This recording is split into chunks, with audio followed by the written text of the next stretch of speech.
Hi everybody, BionicDance here.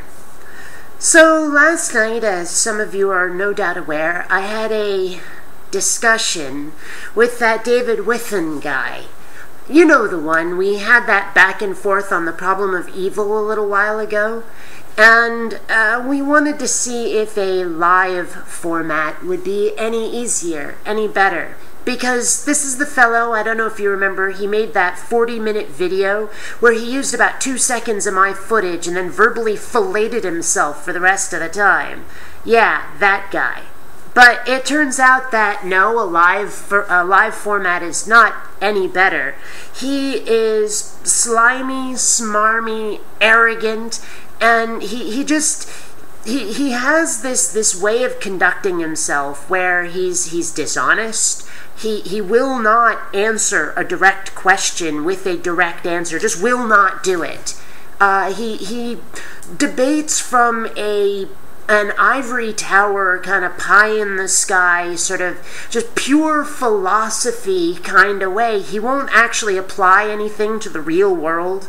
He has this way of making everything ethereal rather than concrete. And it's just, you can't actually have a discussion with the guy. He's not an honest man by any stretch. And he thinks way the hell too much of himself. He is very, very, very full of himself in that way that only someone who is very insecure can be.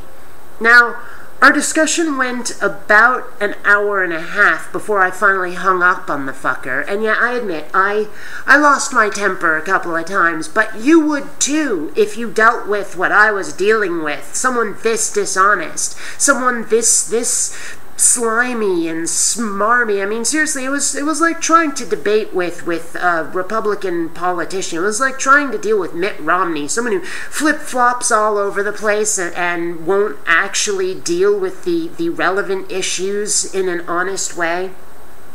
But like I say, it went an hour and a half, but I can summarize the entire debate in just a couple of seconds. Let me show you. It seems like you're trying to dodge in a way that, like, it seems like you're trying to have your cake and eat it too here. Well, to a certain extent, I guess that is the case, because, you know, I mean, try to understand how much I'm not going to let you get away with that one. That was it. That was the entire discussion. It was an hour and a half of that in various forms, and with various levels of being heated. I mean, seriously, can you imagine how frustrating it would get doing an hour and a half of that? He ducked and dodged and weaved. He was basically trying to define his position out of being argued against, is essentially the way it worked. I mean, you can go look at it yourself. He posted it on YouTube. And yeah, after a while, I got pretty frustrated and started, you know, talking over him and yelling at him after a while. But you would too, frankly. He was just very, very, very dishonest. And after a while, I got pretty condescending. There was no reason to keep having the discussion with the guy. That's why I ultimately hung up on him. And the thing is, if you watch, you'll notice that he tries to paint himself as some sort of ivory tower philosopher, where he doesn't actually really apply any of what he's talking about to the real world. He just sort of wants to have this sort of ethereal god thing that he talks about. He keeps referring to the god of the philosophers, some prime mover that doesn't actually seem to affect the real world at all. It's just apparently this thing you believe in, I guess. I don't know, it was really, I don't know, very strange the way he kept trying to put it. But regardless, that made me realize something about him. This guy, he is the theist equivalent of Arnold Rimmer from Red Dwarf. Totally. Here, check this bit of footage out, and I think you'll understand. The generals don't smash chairs over people's heads. They don't get Newcastle brown bottles, stick them in your face and say, "Stitch that, Jimmy." Generals are in the nice white tent on the hill, sipping Sancerre, directing the battle. They're men of honor. I'm someone who would much rather have a long dinner and sip wine long into the evening while discussing Plato's Republic than swill beer while arguing over whether Batman or Superman is the better superhero and who could beat each other in a fight.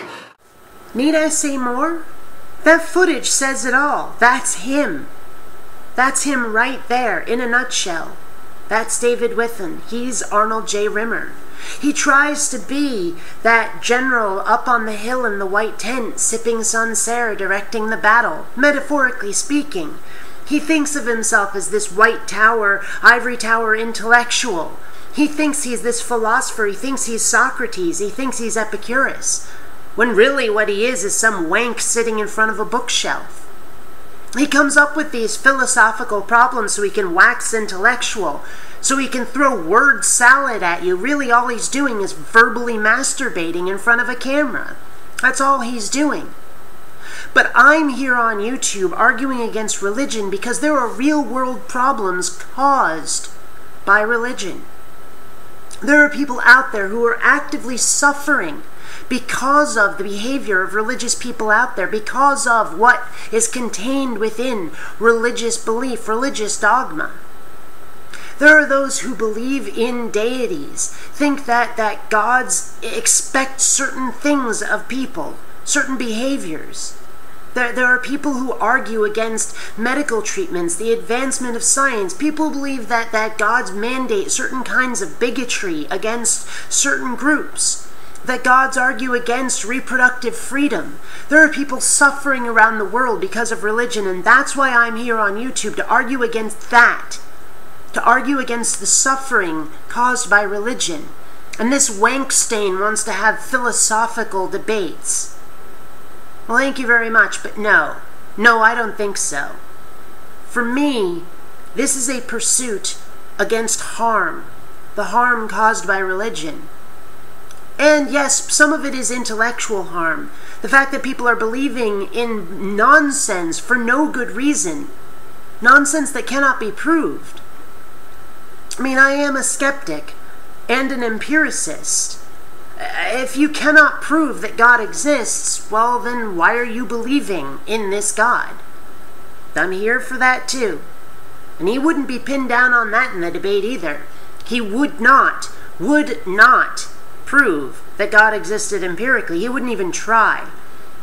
Eventually, I think I managed to get him to admit that God did not actually exist empirically, but then he tried to duck and dodge and weave on that one too. It was just a horrible debate all around. It was like yanking teeth to get him to admit to any of this. It took forever because he just did not want to be nailed down. I don't even know why I bothered, frankly. I hoped for so much more, but in my time on YouTube, I should have expected it, because I either deal with people like him, these ivory tower philosophers, or I deal with the foaming fundies, and you can't get anywhere with either one of them. I guess it was my bad expecting anything else. Guess I violated my own ethic, which is don't run on automatic. Instead, please think.